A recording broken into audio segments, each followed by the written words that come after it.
Stand Tall with Dave Brown. Thanks for listening to this podcast today.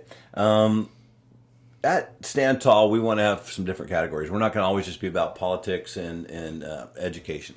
We're going to have Jesus, we're going to have sports, we're going to have people. And if you go to our website at standtallwithdavebrown.com, we're hoping you can get in there and navigate yourself around. There'll be some written materials in there too. My anti-racism statement is in there. It's about 3,300 words. And you can email back in and let me know what you think of that. It's long. I get it. That's why we try to do our podcast short, break them up into smaller pieces so it's a little easier for you to track with, to fit into your busy schedule. This one's going to be about Jesus. And I would say, like right now, I grew up not going to church. I went once in second grade and really didn't become a believer in Jesus until I was 22 years old.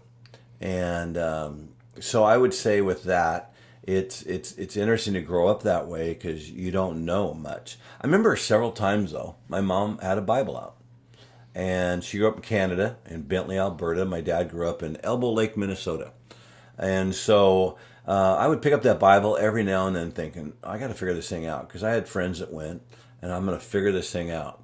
So I'd start reading the Bible. I'd get to Genesis 1, 2, 3, 4, 5, and then boom. It can be a tough read when you just don't know anything. And so I had the great fortune of meeting a man named Keith Cromie and his wife Margaret, who started a church in Newburgh with one other couple, and it turned into a church that lasted 12 years called Grace Baptist. It was the original Grace Baptist in Newburgh. And it was a great church, and Keith was such a good pastor. And I learned so much from him. He also took me to things with Charles Swindoll, Howard Hendricks.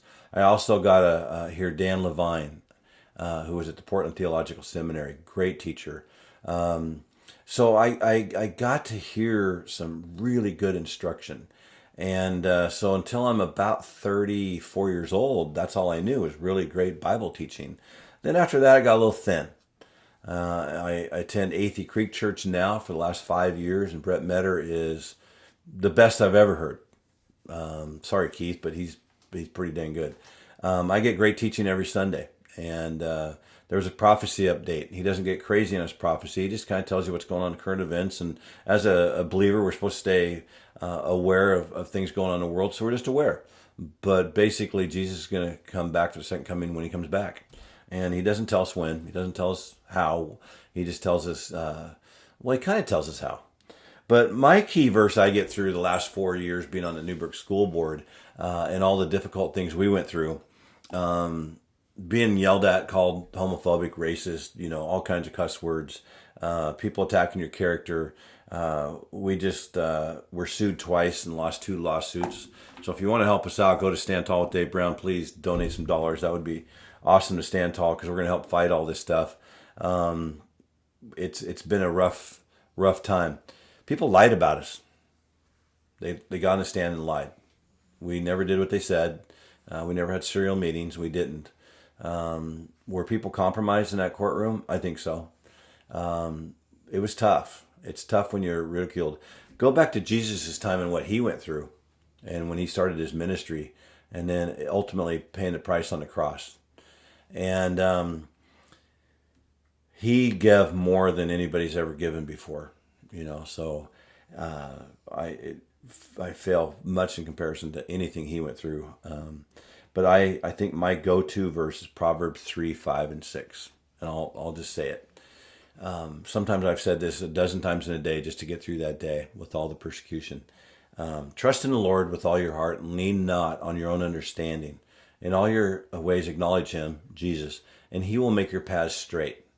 Now, straight, he doesn't say easy. He says straight. But I think there's the key to this verse. When he says straight, it's Jesus' straight, not my straight, not your straight. It's his straight.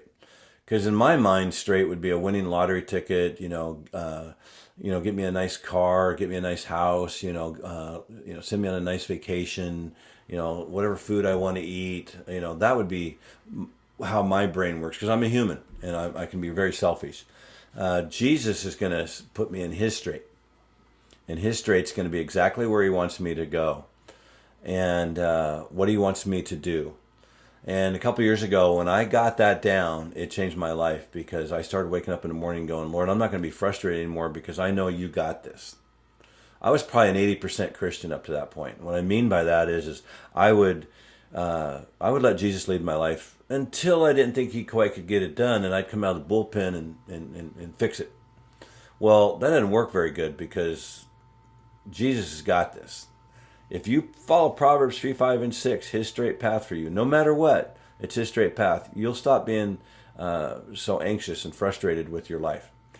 Let him lead 100%. When I started doing that a couple years ago, all my anxiety went away. My frustration, my anger started going away. It really did. And people ask me, how do you stay so calm in all this adversity when people are suing you and hundreds of thousands of dollars could be at stake here to pay out? I believe that he's got a plan. It's a straight plan. I believe people will help us out. I believe that we'll figure this out. I believe justice will come about. I really do. So I ask you to go to your Bible, look up at Proverbs 3, 5, and 6. Say it every day, multiple times. And instead of at the end, remember, straight is not easy. And it's Jesus' straight, not my straight or your straight. I hope that helps you. And we'll have a lot more of that coming on Stand Tall with Dave Brown in the Jesus section. So God bless you. Thank you.